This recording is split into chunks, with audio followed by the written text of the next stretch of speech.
Des sources locales ont indiqué le retrait des combattants de la rébellion du M23 AFC de la ville d'Uvira. Tard dans la soirée du mercredi 17 décembre, des colonnes de combattants armés à la main ont quitté la ville, comme le montrent les images filmées par les journalistes Oster Malivika. Le chef des travaux Élisée Mateso, enseignant en relations internationales à l'université officielle de Rwenzori, analyse ces retraits sous des volets. Les volets diplomatiques, notamment avec la pression des accords de Washington, récemment signés entre les Rwanda et Kinshasa, et les volets de la volonté interne au sein de la rébellion de quitter la ville. Ça, on peut l'analyser sur deux aspects. Sur le plan diplomatique, mais aussi sur le plan de volonté interne au niveau du M23. Sur le plan diplomatique, on voit qu'exactement ce qui dit, depuis qu'on a laissé le facile sur Uvira, le gouvernement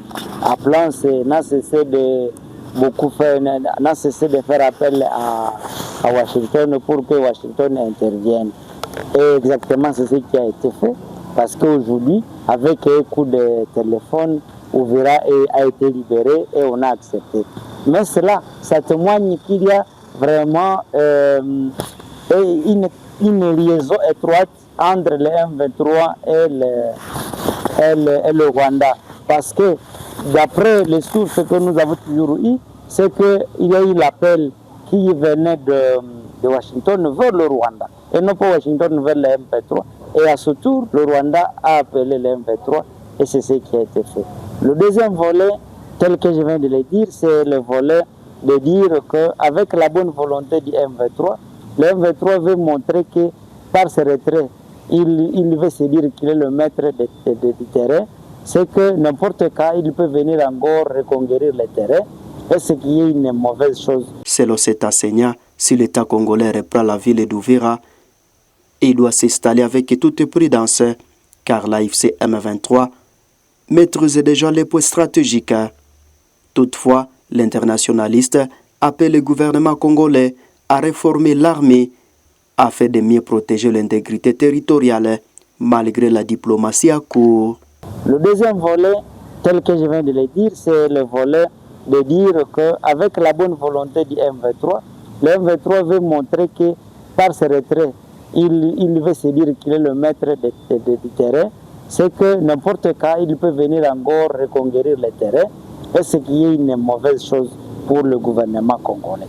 C'est à ce niveau-là que je propose que dès que le gouvernement, même s'il y a eu des conditions d'interposition d'une force qui semble être neutre, que le Congolais, les FARDC reprennent la situation à main et qu'ils s'installent de manière pérenne, de manière stable, de manière stratégique. De la même manière qu'ils ont fait le repli stratégique, qu'ils fassent aujourd'hui une installation stratégique pour que cette force négative qui s'y est installée et qui a montré sa bonne volonté de retourner, que ce soit de manière volontaire ou bien par contrainte, qu'ils ne reprennent plus la ville.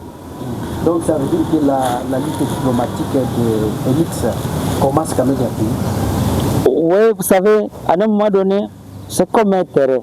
Il peut arriver qu'aujourd'hui, vous êtes à possession de la balle, demain, vous à quelques secondes, vous allez perdre. Et donc aujourd'hui, si vous voulez constater, on peut supposer que la balle s'est allée du côté du gouvernement, mais demain ou après-demain, on ne sait pas. Mais en tout cas, nous l'avons toujours dit, même si vous faites la diplomatie sans organiser votre armée, en tout cas, vous faites de la fantaisie. C'est la fantaisie pure et simple. Donc, aussi longtemps que le système de défense n'est pas encore au rendez-vous en RDC, en tout cas, nous continuerons à subir les dictats de ce Rwanda, les dictats des étrangers.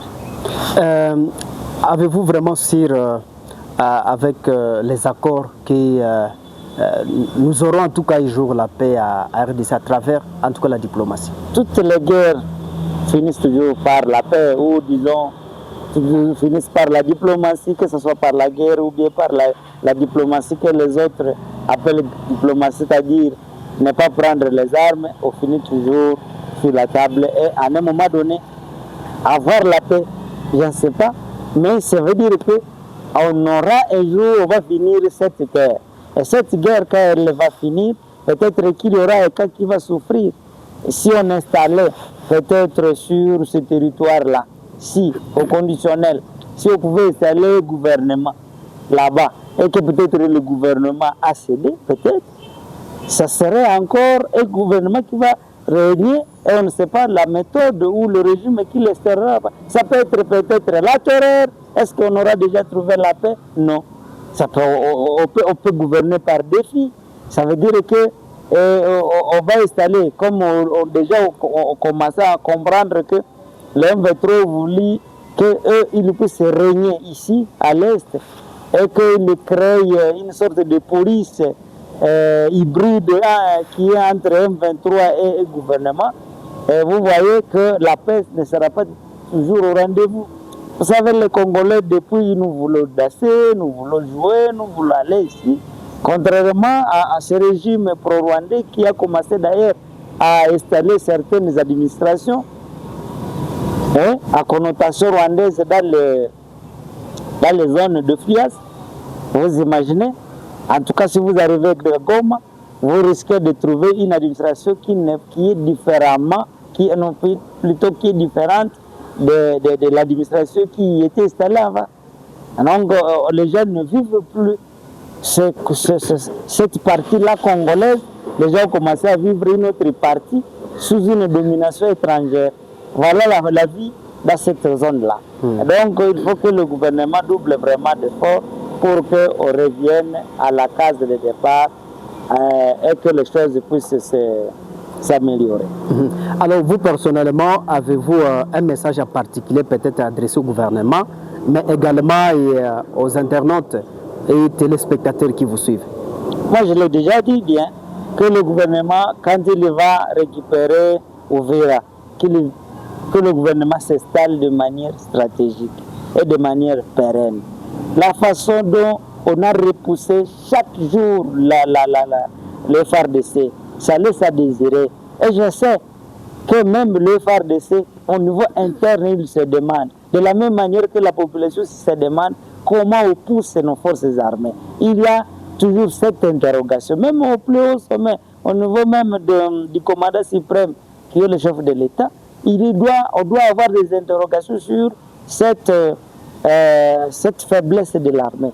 Et donc, il faut à un moment donné que, quand il va revenir sur Uvira, qu'il puisse s'installer de manière stratégique et empêcher une reprise honteuse, double de M23 pour la ville d'Uvira. 20h. Ces retraits de la rébellion du M23 AFC intervient après l'appel des États-Unis d'Amérique au Rwanda pour le respect des accords de Washington.